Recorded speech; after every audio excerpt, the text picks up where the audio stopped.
Hello, boxing fans around the world. Thank you for joining me once again for another episode of Boxing News Today here on talkandfight.com. Just so you know, we've updated our website so that all the results and upcoming fights, as well as tickets to upcoming fights, are now available on talkandfight.com. Anyway, this segment of the news comes to courtesy of our friends across the pond at boxing247.com. And let's get started, where we see that Hall of Famer Christy Martin received the Boxing Legend Award most recently. The Women of Boxing was the theme at the 35th Annual Ring 8 Holiday Event and Award Ceremony at Russo's on the Bay, now taking place in Howard Beach in New York State. Women's boxing pioneer Christy, the coal miner's daughter Martin, was presented the Boxing Legend Award, while Irish boxing icon and unified world lightweight champion Katie Taylor received Ring 8's Boxer of the Year award. So fantastic stuff coming out of New York State and the Ring 8 people. In addition to the award ceremony, they made a special presentation to a deserving group of individual women for their contributions to women's boxing,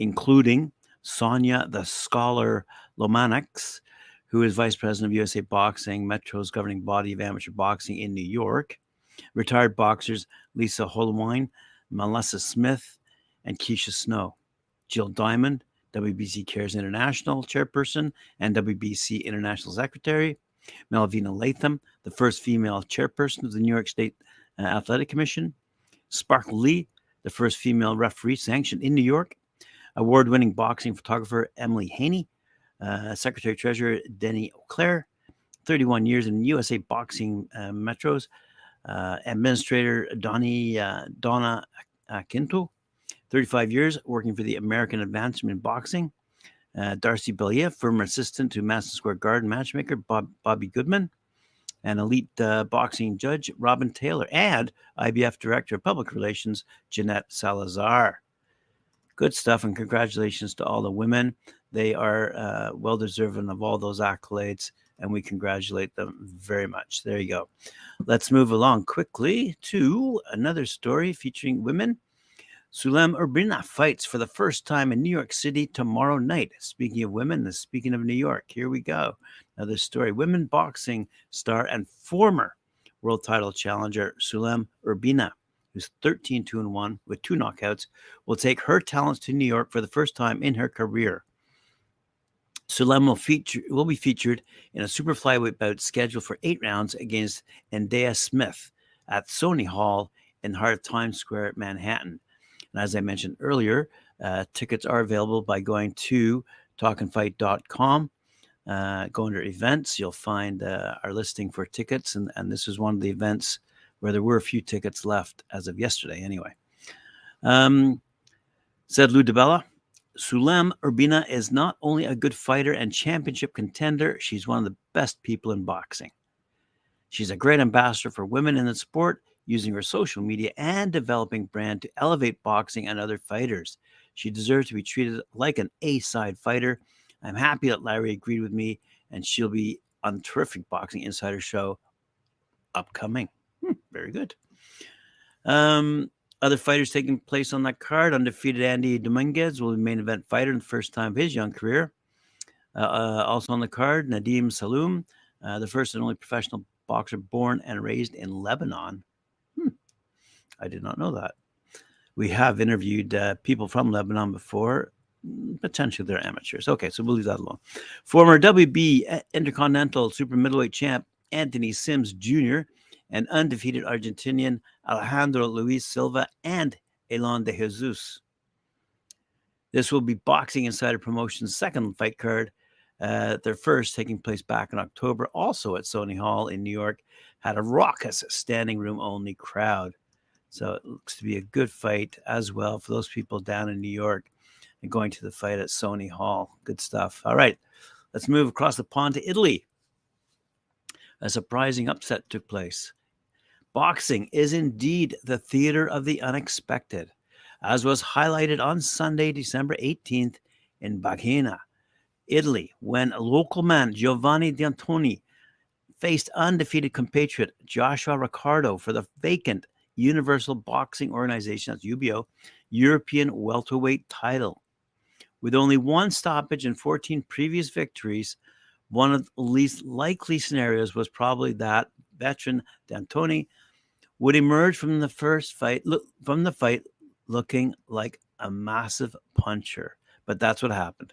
As the 33-year-old started aggressively switching between orthodox and southpaw, stalking Riccardo before landing a huge overhand right, followed by a left hook, sending Riccardo crashing to the canvas in the very first round. Riccardo showing a big heart and getting back to his feet, but was clearly hurt, and the fight was waved off when he fell backwards into the ropes. So there you go. As people like to know, this was promoted by Giordano Boxing Club out of Italy. Good stuff to see some international results coming our way. Across the pond, also taking place over in England, we see that BCB Promotions and their fella, Josh Stokes, has eyes on the Midland. Man, I'm telling you, Midlands is a hotbed of UK talent. Anyway, Josh Stokes has eyes on the Midlands light heavyweight title, it says. The Midlands light heavyweight title should be next in the offing for Josh Stokes if he can get through his first 6-rounder. He gets much needed ring time at the East Side Rooms on Woodcock Street in Birmingham as part of BCB Promotions' closest card to Christmas, set for Thursday night, December 22nd. That would be very soon, like as in a couple of days. Stokes was hoping to compete for the vacant area crown on the very same show, but could not find an opponent in time. Although co-challengers have been approached, no one has boxed for the belt since 2008, when defending champion Tyrone Wright outpointed Paul David to retain his standing. Ricky Summers and Joe Sheriff were scheduled to box for the strap in late 2017, but the contest was canceled, leaving the title still up for grabs. Stokes is next in line, but needs to get active again, having spent nearly 8 months out of action, last beating Harry Matthews back in April. That was his third outing since December of last year, which saw him make a comeback after 4 years on the sidelines, long removed from his 2017 debut. So it doesn't say if there's anyone else appearing on a card, but as I said, Thursday night, December 22nd, if you're over in Birmingham, UK, check out Josh Stokes. Alrighty, let's move on to another area of the world. Jean Pascal faces Michael Eifert in an IBF title eliminator. That's scheduled for February 9th.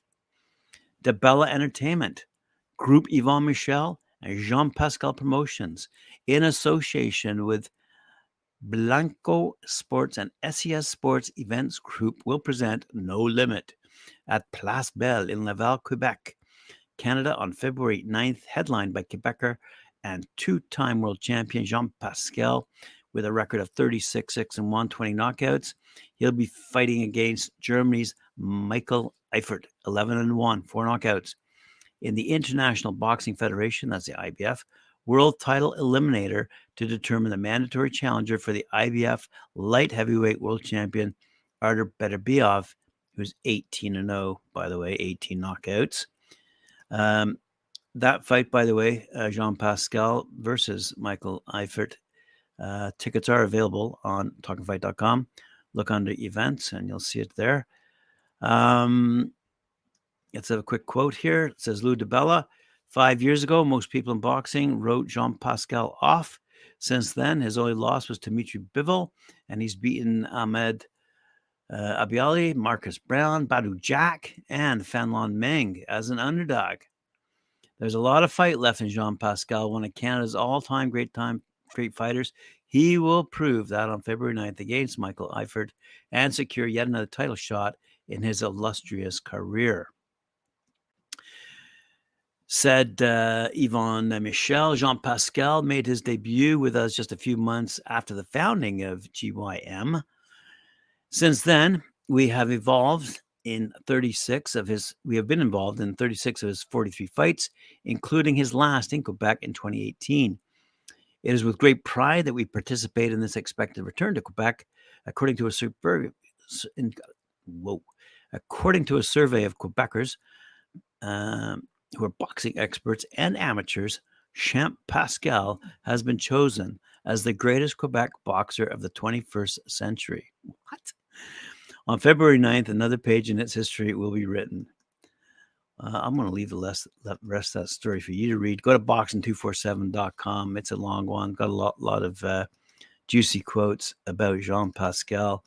But we'll wait for the results before commenting any further about him being the greatest ever. But let's move along to a sad note in closing. We are quite sad to announce the passing of referee Steve Smoger. Born back on August 15th, 1943 in Virginia, Steve started in boxing in the early 1970s as a judge and referee for the Police Athletic League.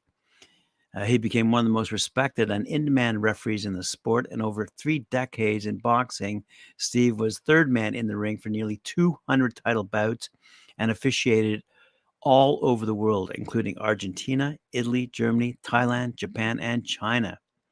In 2015, Smoger was elected into the International Boxing Hall of Fame, a truly great boxing man, and he'll be greatly missed by the sport, and he leaves us much too early. Rest in peace, Steve Smoger.